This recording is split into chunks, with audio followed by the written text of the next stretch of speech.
exhibit is cash crop, as you know. But I want to start with the word crop. And I don't want your knowledge, your perspective to get in the way. This is history. I want you to go back to the origin of that word as it was used in a nation like this. So, crop, exactly what are we talking about? Some sort of commodity, like agribusiness. Exactly.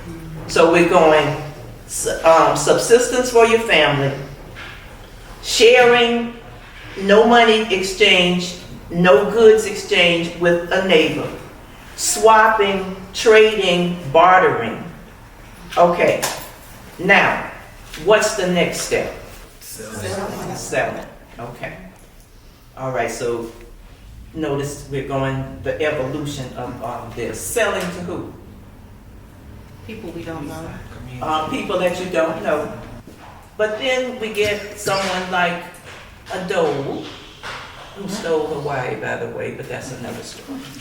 You get something like a Dole, and now we're talking agribusiness. How does a Dole or a Del Monte or whatever, how do they figure into this? Buy up all the land. Buy up all the land. Yes, Bring what in else? fancy equipment. Fancy equipment. No need. It's all profit-based. Exactly. Crop in terms of vegetables and food for livestock and people.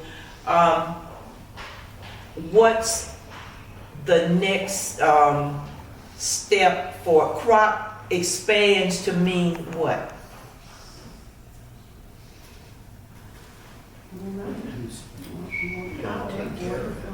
You've got to take care of it, but are we still, okay, I'm maybe not asking this right. Crops representing things, now we're talking about crops representing what? People. And the first group of people were called what? Slaves. Okay. So we've gone from this product, this thing, to people. So when we talk about crops, then we're talking about going from this notion of the immorality of buying, the morality of buying things and the immorality of buying people. So we've got this notion of the evolution really of crop as subsistence and food and so forth to human beings. We've got this notion of it becoming globalized. And therefore, one of the things that I do with the kids is that since we're talking of globalization, I want to make sure that they have a sense of continents. So I teach them that I ask them about continents. That we're going to pretend that right now we're on a continent, and that's with the tour I'm doing, and we're on what continent are we pretending we're on? And they tell me Africa. How many continents are there? And they tell me 7. And then I say 6 of the 7 continents have, and this adults and teachers, this is an excellent way to teach this. 6 of the 7 continents have an important letter A in their name. Give me an A. America. America, which one? South. South America, and? Australia. Okay, so that's 2 of them. Give me another A. Africa and Asia. Another A. Australia and Antarctica. Okay. And the one that does not begin with an A? Europe. Okay. And so even if I've got kids who come into the museum and had no idea about continents and what they were, I've given them a tool. And I've given the teachers a tool to use for them to learn those. Okay, and then I talk about the Middle Passage, because They're about to go into our slave ship exhibit. They're about to go down into our slave ship exhibit. So I tell them to make a pyramid, a triangle for me. So let me see your triangle. Okay, the top of the triangle was Europe. We had a need for finished goods. And we are going from Europe to where? Not yet. Africa. Okay. Yeah.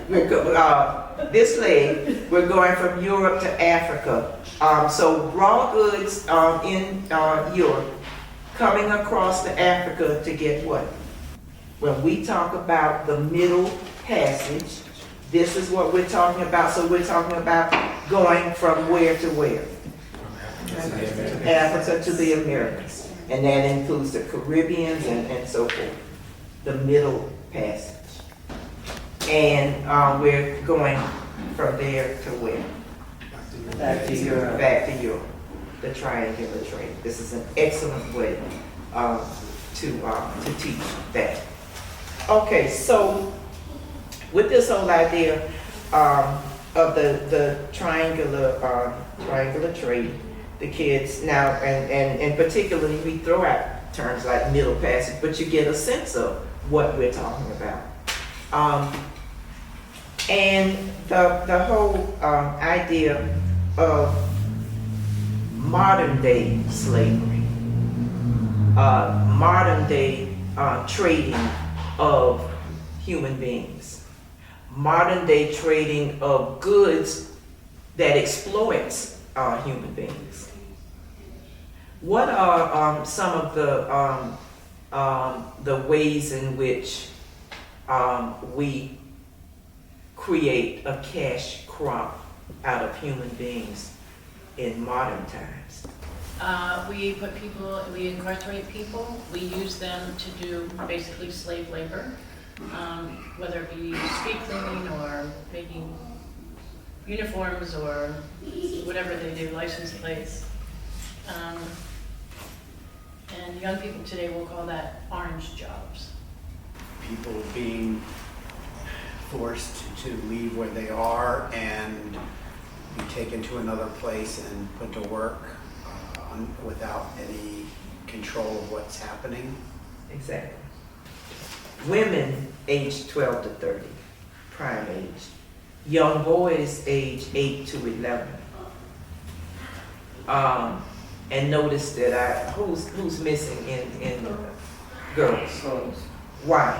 because they're not producing. They're not producing. Reproductive age. Right, exactly. And also tied to crops that they could, the harsh labor. So you remove those ages of the males from the motherland. You leave the underage females there. That way they're almost, I don't know, restricted or constricted, because now they have to be the ones to support the family. Ooh.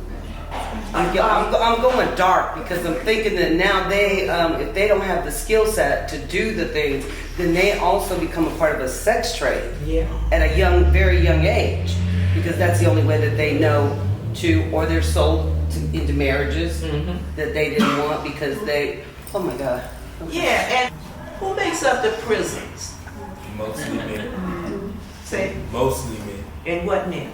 Black men. Black men. What age? 18 to 34. Right. We're talking about the prime age. And you know, people are still fighting about not trying young people at 12 and so forth as adults. So if you think about what Shantae is saying, and that's where I'm going with this too, we're talking about robbing Africa of its men when they can be the most productive in what they can give to Africa. They've been taken out. And we're talking about robbing the black community of its men when it can be the most productive to our communities. Making them a commodity, taking them away from all of the ways in which they could financially, all kinds of ways, support our communities, support our families, taking Africa, taking away from Africa its prime crop, its men, when they can be the most productive. And so that was that's another part of this. I mentioned human rights, that the person who wrote the statement that I read, the continued use of child labor in the chocolate industry is a violation of human rights. In what ways are human rights being violated? It depends on who's responding, but most people think that children have a right to education, children have a right to freedom, children have a right to play, and if they're forced to work, then they don't have those rights. Exactly. For me, sometimes the more things change, the more they remain the same, or the worse they get, which is even more distressing and darker. So, as you look at what I'd like for you to do is to think about the exhibit now and how that resonates with what we're talking about now, what you see. Just a little bit of background about this exhibit, and for those of you who signed up, you read some of what Ebony, wherever she may be, somewhere around here, wrote about the exhibit. Stephen Hayes, a young, he's a professor at Duke University now. This exhibit was a part of his master's thesis. And he said it as people have described this exhibit, that this exhibit is creative art, but also a history lesson.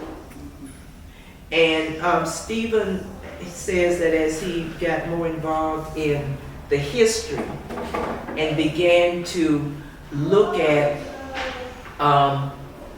the whole notion of cash crop and human rights and so forth, and sweatshops and factories and the ways in which people are exploited.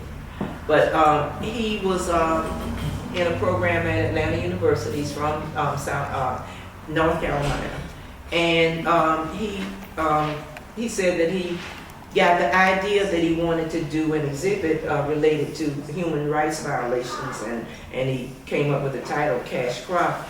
And he reached out, and people did not, he couldn't get anyone. He needed models, and he couldn't find anyone to serve as a model. So he went back home to North Carolina, and these are members of his family and members of his family and friends. In the museum, and it's very similar for me as he describes how he did this, but we cast in wax. These are casted in concrete and other kinds of materials, and it's combined with wood. But anyway, he said that he casted this in the concrete. So what do you notice about the totality of his subjects?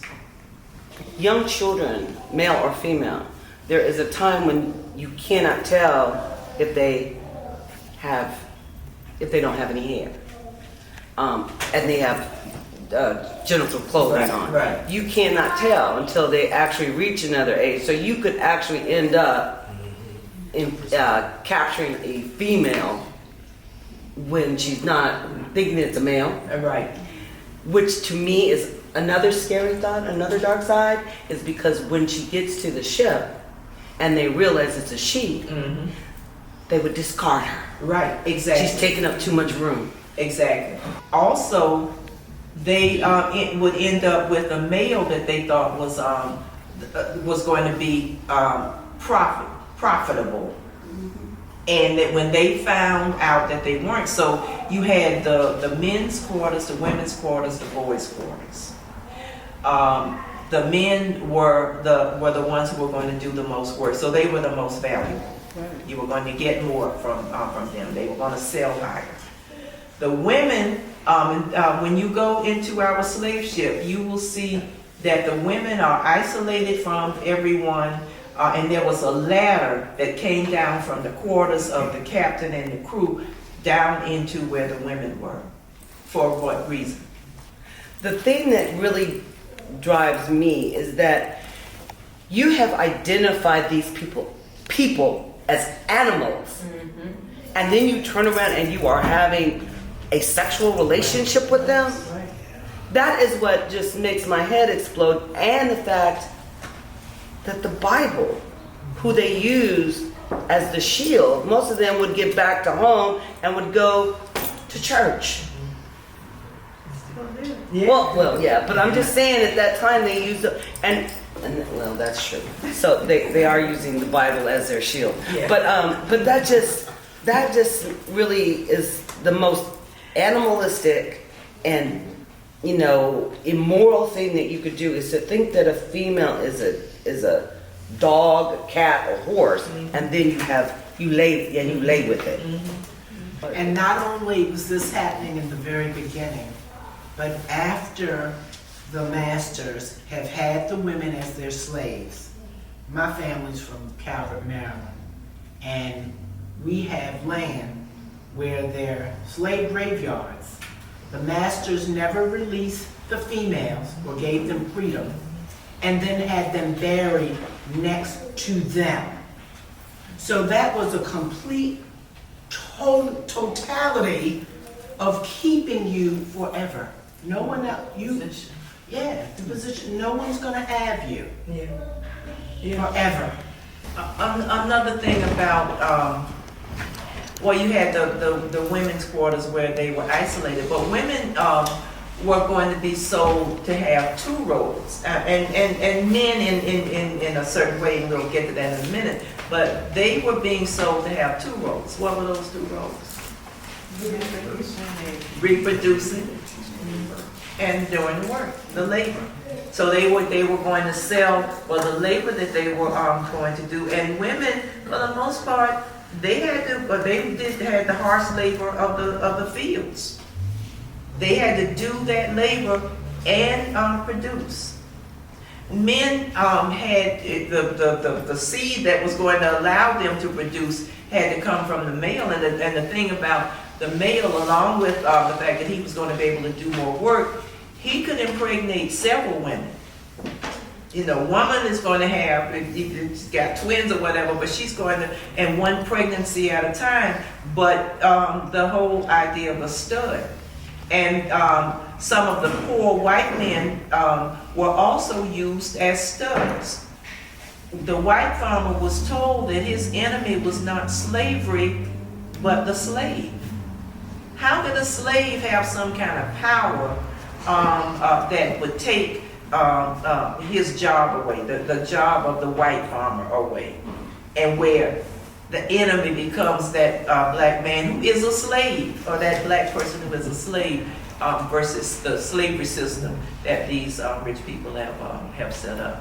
Another problematic, tragic circumstance was that pedophilia was rampant on those slave ships.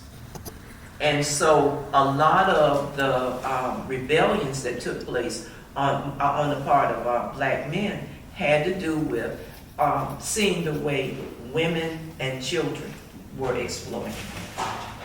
That doesn't get talked a lot about. Just the whole slave ship experience doesn't get talked about. But going back to the exhibit, Stephen said that he cast his friends and family in the concrete, and that he approached this as a sculptor.